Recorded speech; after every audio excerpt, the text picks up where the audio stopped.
What's up, guys? I am Uncle Freedom coming to you on another glorious and well-deserved day off. And today we're going to take a look at a video about prepping, but it probably ain't going to go how you think it's going to go because after all, this is my channel. And if I have been known for anything, it is the fact that I am not afraid to tell you where you suck at. You're not as ready as you think you are.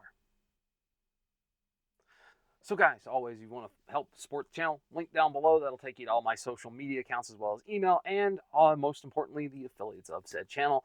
That if you use those links when you purchase your next Pew Pew or magazine, it does in fact help me and I appreciate that. Patreon is also live as we do this video. I talk a lot on this channel about guns and ammo, rifles, optics, belts, plate carriers, armor.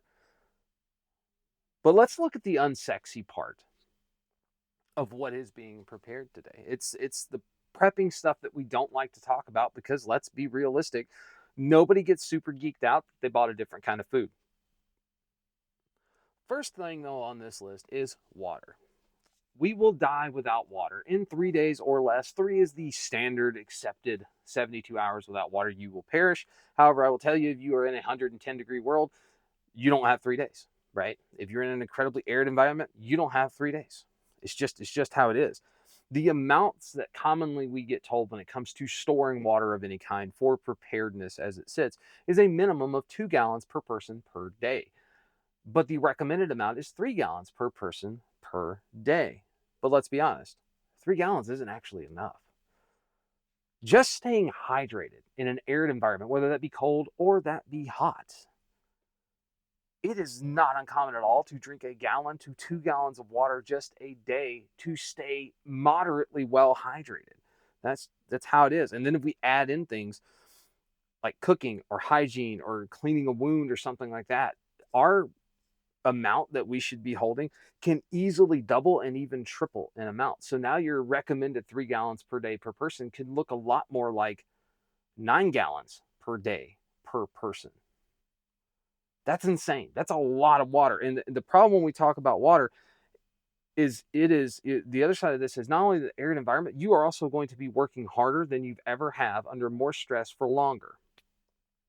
You are not going to survive on 2 gallons of water a day. It doesn't work that way. That's not the way physiology works. You don't have water, things cramp, you die. You stop being effective, you don't get as much done. Now you're working harder with less food and less water. It's a problem. But we don't like to talk about it because, well, it's just not as sexy as it could be. The needed amount of water, though, could easily double or triple depending on your environmentals or the situation in which you found yourself in. Something I hear all the time is I store water, but you live in an environment where everything, including the creek and river around you, freezes. What's your option for when that happens? Do you have a secondary source to get you through winters? You add to this also that water is incredibly heavy and really cumbersome to store because it's a freaking giant mass of a liquid. We have a new problem.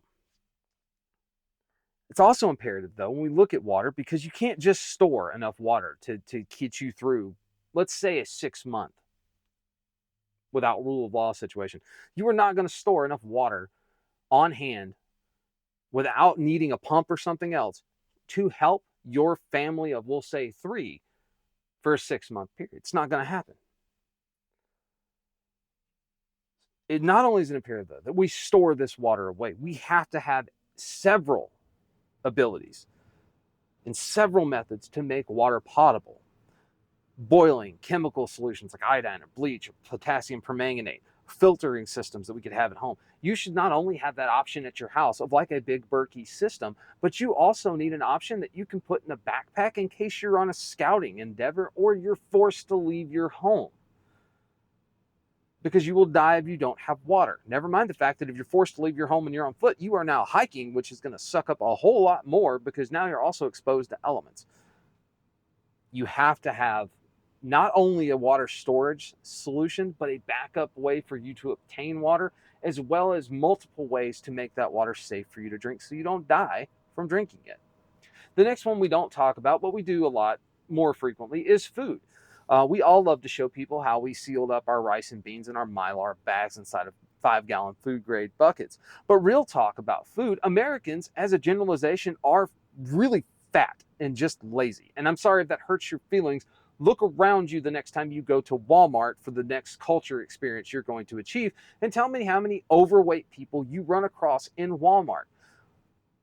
The ability for us to cook and maintain a balanced, healthy diet is constantly under attack in this country, from convenience and our own self-need to take the easiest route possible instead of putting in a little extra work. That is the reason why McDonald's drive-thru is always packed and the local health food aisle at your grocery store doesn't have anybody in it. It takes more work to eat clean and eat healthy versus going to McDonald's and getting your second McChicken, man. Let's be realistic, though. If you were going to go to McDonald's, McChicken's like the most healthy thing you can get. It is also incredibly expensive for you to maintain a healthy, balanced diet without a lot of processed foods, which is the reason that people like Little Debbie are awesome. I'd have married her because oatmeal cream pies. I'm a fat kid at heart, man. Stuff's good. I always hear the statement, though, when we talk about food, and I see this all the time, the recommended 2,000 calorie diet. If you are prepping for a recommended 2,000 calorie diet, you're wrong. I don't know how many ways to tell you you're wrong. You need to meet a friend that goes to the gym a lot and lifts weights. 2,000 calories is a joke. That is a bikini model diet. That is not an active human being, let alone an active human being who is under stress, working harder than they ever have, living a way that they've never intended on living, because we live in a modern civilized society. Your 2,000 calorie diet ain't gonna get it, man. 2,000 calorie diets are where people lose weight. Like, my base metabolic rate is 3,100 calories a day, which means that I have to eat a minimum of 3,200 calories a day to even be in surplus. Which, if you didn't do math very well, is 1,200 more calories a day than the recommended 2,000 calorie diet. That 2,000 calorie diet is an absolute fantasy. A lot of people plan around that. That is not how the real world works. That is not how physiology or your body works. The harder we work, the more calories we require in order to actually keep sustaining our system and not suffer muscle breakdown, ligament damage, fat stores. We have to have those things, right? We can all stand to lose a little weight because, again, Americans, as a generalization, are fat and relatively lazy. Don't believe me? Go to the welfare office and see how many people are standing in line to get their EBT refilled so that they can go buy more, like 3-liter bottles. They do 3 liters, whatever, 3-liter or 2-liter bottles and 12 packs of Dr. Pepper and Coke, right? It's easy and it tastes good, right? Like, that's the other part of this. Sweet stuff, sugary stuff, things like that. It tastes good, and we screw this up. So I'll give you an example. When I was in the military and I was a much larger human being, I lived in the gym, I was eating on average 6,000 to 8,000 calories a day to maintain and grow bigger and stronger. That is 3 to 4 times the amount. No, you're not going to maintain that big swole physique once the balloon goes up, but you're also not going to survive on 2,000 calories a day. Most people's base metabolic rate's somewhere between 1,700 and 3,000 calories a day. That means that your slow metabolic rate of 1,700 calories is burning 1,700 calories a day just as your body functions without you doing anything. You start doing stuff and working harder, your body burns more calories, which, guess what? If you're not replenishing those, you wake up the next day weaker with less energy, and you don't get as much done, which in a world that I'm talking about means you didn't live very long.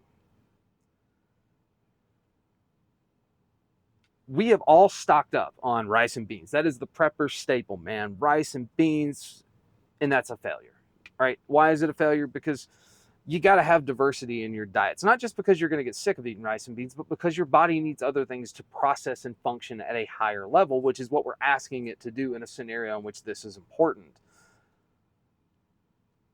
You need fats, carbs, sugars, proteins, but something to keep in mind, if you don't have a very good, stable water source, protein takes the body more water to process out to get what you need from it, which means you're going to drink more water if you have a very protein-heavy diet. But don't lie to yourself. You're not going to work harder right now than you ever have, under more stress than you've ever experienced in your entire life on a 2,000 calorie a day diet. You will wither to nothing and die in short order. Or even worse, you don't wither away and die, but you have no energy in which to do anything to better your situation, which means you die. You just die very miserable. We need a good blend of food sources. And this is where I say you're not ready, because rice and beans ain't it. You need a good diversity. Another good thing that I go off of when I'm prepping for food is if I would not eat that right now in this world that I live in, I probably should not be stocking specifically that, because, well, it's not any good now. It's not going to be better later. Okay? There's something to be said for taste. Also, don't be a British person. Season your food, right? We fought a war over taxes on tea so that we could add salt to the freaking mashed potatoes.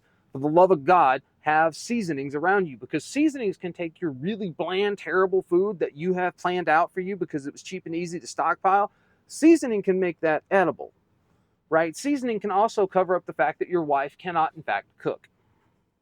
It happens, right? The next part of this, we're going to have a little more fun now that we've got those two big ones out of the way. But the first thing I can think of is that everybody, in fact, poops. From the fattest fat body on the planet to that supermodel that you think can do no wrong, we all poop. It is a fact of life. And toilet paper, unfortunately, becomes overlooked, though it is a lot less overlooked now after we have survived 2020 and the great toilet paper snafu that was 2020. If you think you have enough toilet paper, do me a favor, just go buy some more, because you don't. You don't, because here's the thing: what happens if you get water into your system and then like that messes it up? Have more toilet paper, unless you have a lot of super soft, supple leaves that you like using around your house. And then one of my favorite ones, and this one's kind of a dichotomy, which is cleanliness is next to godliness. Now, I am not talking about you being ready to go on your next hot date with the cool chick you met at the trading post down the road as you traded some of your local honey for her rabbit, okay? That's not what I'm referring to. But you have to keep yourself somewhat clean. Being clean wards off diseases and fungal infections that can actually cripple or kill you. And it stops things like lice, infections in crotches, things like that. I mean, chub rub would be a serious problem, and jock itch would kill you in this world. Having things like soap and shampoo are imperative, right? You have to stay clean to some regards to maintain your health. You should not smell like a fresh bed of roses, but you should not smell foul either. And then outside of that, toothbrush, toothpaste, man, because not because I'm worried about you kissing somebody, but because, in fact, that infections in your mouth are very close to your brain. That is a chance I don't think you should take. It's also incredibly hard to eat food if you don't have teeth. So, food for thought. After that, contacts and glasses, man. I am one of those people blessed with not great eyesight. I have had LASIK that reverted and failed. However, contacts, glasses are an imperative thing for me. If I can't see, I can't shoot anything. I'm also ineffective at the vast majority of things I do. You need to have glasses and contacts. I don't care how nice your rifle and optics setup are. If you can't freaking see, you're not hitting anything with it. Cool. I'm glad you got a $9,000 rifle, but you don't have any extra contacts. Have glasses and contacts. They're kind of important to what we do. And if you're one of those great people that were blessed with great, perfect eyesight, I dislike you more. Not really. I'm just jealous a little bit, but I will fix mine eventually. Remember, we only get one set of eyes, so that glasses part also includes safety glasses, because it would suck to lose an eyeball in the world that we're discussing today. Medications. This is a big one because it's really hard to stock things like prescription meds. I know there's some options out there. I am not affiliated with any of them. But not just that stuff, not just the stuff you require. Like if you have high blood pressure, diabetes, if you need nitroglycerin. I'm also talking about, don't forget your over-the-counter stuff, right? We get so wrapped up about antibiotics and pain meds. What about Advil or Tylenol or aspirin or antidiarrheal medication or allergy medication or eye drops? Goody powders if you're a Southern person, because you know that's how we make things work after a night. Having that stuff enables you to be just marginally more functional and eliminate some of the things that suck in the world that sucks a whole lot more than it does now. Never underestimate that, man. Morale's a big deal. People quit and give up all the time because they're miserable. Take steps to make sure you're not miserable. You also need things like multivitamins or vitamins themselves, vitamin C packets and stuff like that, like Emergen-C, as well as hydration salts of some kind, liquid IV, something like that, because those electrolytes that you lose will kill you if you do not maintain them. And since we are already assuming we are not going to get a steady diet of all of the things that we need because the world sucks all of a sudden, Might help you to have vitamins and hydration salts to ensure that you are getting what you need to keep your body functioning as good as you can keep it functioning in a world that sucks this bad. You got to remember in this world, man, prepping at its core isn't about buying cool stuff or gadgets or guns. Prepping at its core is about maintaining the balance of life that you have now as well as you can after. And I feel like we lose sight of that as we buy preps because this is cool, this is neat, this is shiny, ooh, flashy, bass on a spring day. We're not striving with our preps to maintain the balance that exists in our bodies and in our families and in our world today at some level after it's over with. That is more important than any gadget you're ever going to buy. So I would suggest planning your stuff out according to that. Next up, next piece of this is going to be batteries, man. If you think you got enough batteries, you're wrong. Just go buy some more. I mean, it is what it is. You're going to need more than you think. Batteries also have a shelf life, life expectancy, and temperatures can, in fact, kill your batteries ahead of time. Have a good stock of your staples, AA, AAAs, 9-volt, you know, you find yourself needing a smoke detector after the balloon goes up. I don't know why. But more importantly, for people like me, CR123s or 16340s, same kind of batteries, as well as 18650s, 21700s, because those batteries, in addition to powering things like my Mod Light Hog here, can also be wired in to power things. What do you think is inside of your DeWalt 18 volt or 20 volt battery pack? That's right, 18650s. Do a lot of stuff with those batteries. You can even turn them into battery banks to power other devices. It's crazy how much stuff is available for you to do out there. You should also have a solution to charge those batteries. A solar power charging unit, Dark Energy, something like that, Goal Zero. Having a foldable solar panel that can charge and run a battery charger to keep those batteries functional is where it's at. People that say you don't use a lot of batteries, I work at night. I will tell you that this is a 21700 powered light with a 3-hour runtime. I kill 2 batteries a night. It happens, right? They don't last as long as you think.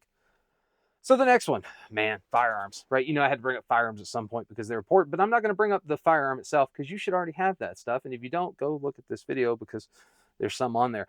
I'm talking about having lubes, spare parts. I'll leave a link. Life expectancy.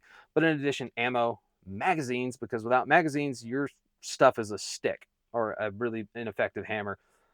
And basic tools in which to work on them, a punch, armorer's wrench, things like that. What about fuel? I don't hear fuel talked about a lot. No, I'm not just talking about gasoline and diesel. I'm referring to like white gas, propane, butane, and just gas itself, like hiking fuels, like the little butane and propane things that can function as stove. It's important to have some of that stuff kind of held back. Those fuels can also power lanterns as well as portable cooking stoves that can enable you to have a different option as opposed to starting a giant freaking fire and alerting the world to your existence as you try to cook that venison. Those little propane or white gas stoves can really make a difference. So have some of that stuff stocked back. As far as fuel for vehicles go, you need a stabilizing agent and a fuel for vehicles. Personally, for me, my philosophy on this, my bug out vehicle is a K5 Blazer with a 6.2 liter diesel engine. I keep 3 full tanks of diesel with stabilizer in it in reserve, and I rotate that stuff out all the time. But that is my option for that. I can actually mount those on the back of the vehicle and drive off into the sunset. Yay. I also keep spare batteries for my vehicles because those do go bad. I have an extra spare battery. That's just the easiest way to do it. The next one of these that doesn't get talked about a lot, but I'm going to talk about it here, and that is your vices, your tobacco, your nicotine, your alcohol. I recommend getting rid of your vices as soon as you can because vices suck. And in a world where suddenly all of that is gone, it's going to suck a whole lot more. So you might as well get through the sucky part of it when you're not dealing with all the rest of the sucky parts that is the world ending. Some of it, though, can be used as currency, not to mention some of the inherent effect, like good sides of nicotine and alcohol. You know, using, you know, Copenhagen as a drawing salve, alcohol to disinfect wounds, to ease a cough. Like, there are purposes behind having alcohol and nicotine stuff in your symptoms. Cigarettes are never an example I'm going to tell you about, though, because they stink. I smoked for a long time. I can make that statement. But it can also be used as currency because people will do some really gnarly stuff and help you with some things you never thought they'd help you with because they need a cigarette. The one thing advice I'm not going to tell you to give up is caffeine. Even though we probably all should, I'm not going to. At all. I'm not going to tell you to quit that because I do some pretty gnarly stuff for a cup of coffee. And lastly, let's look at some things that we don't talk about what we need to. Clothing, pants, shirts, jackets. Do you have extras of that stuff? You probably should. Because clothing is a wear item. It tears up, it destroys itself. Not to mention cold weather clothing, warm weather clothing, underwear, socks. From the infantry guy on your YouTube screen, for the love of God, have good socks. Smart Wool, Darn Tough, have good freaking socks and run them socks. Hats, gloves. Don't forget about your boots, though. Like, I love boots. I wear hiking boots. Right now, I'm wearing a pair of Salewas. And I will tell you that I have more than one pair of these. I rotate them out. And as I wear one down, they will go and I will replace them. And I will have my broken-in boots. But I'll have two pair of my broken-in boots because it's good to swap your boots if you can. Even small stuff, though. Shoe goo, boot laces, a belt, an extra belt. I broke belts before. I know a lot of people that have. Belts, man. Like, people don't talk about this stuff. And the best way I can tell you to look at these things when you think about it is I want you to look at your absolute normal life. Right now, day-to-day normal life. Take note of those small things that make your life better, more consistent, and balanced.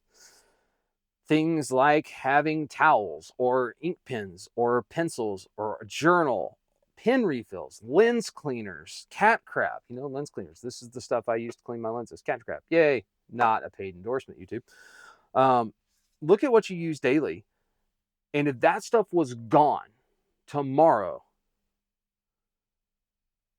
we're talking about things that if they disappeared tomorrow are the equivalent of having a ghost haunt you that only mildly inconveniences you, but it makes your life miserable, right? Like a drippy faucet, right? Having looked through your life, figured those things out, and buy them. Personally, for me, I love these guys. Not an affiliate of mine at all. But these are their microfiber beach towels. I freaking love them. That is actually the Rhodesian brushstroke with the Rhodesian flag on the back. So that's how we look at this stuff, guys. We love the shiny parts of preparedness. The knives, the guns, the ammo, the magazines. But we need to really look at how we store water and food and have alternate plans, because your initial plan will fail, almost guaranteed. You are not going to live for 6 months on beans and rice. Having the ability to make things like bread, and for the love of God, season your food.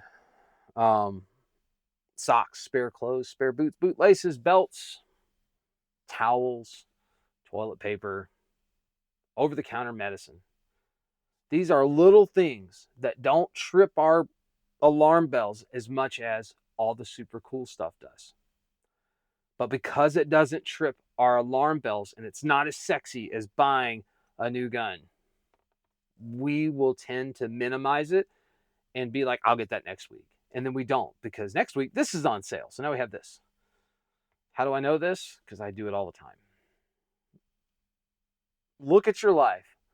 Figure out, what if you lost it tomorrow? These little items would turn into a ghost that haunts you only to mildly inconvenience your life, because those mild inconveniences will end up being absolute torture and make your life freaking miserable if all of the rest of modern convenience is gone.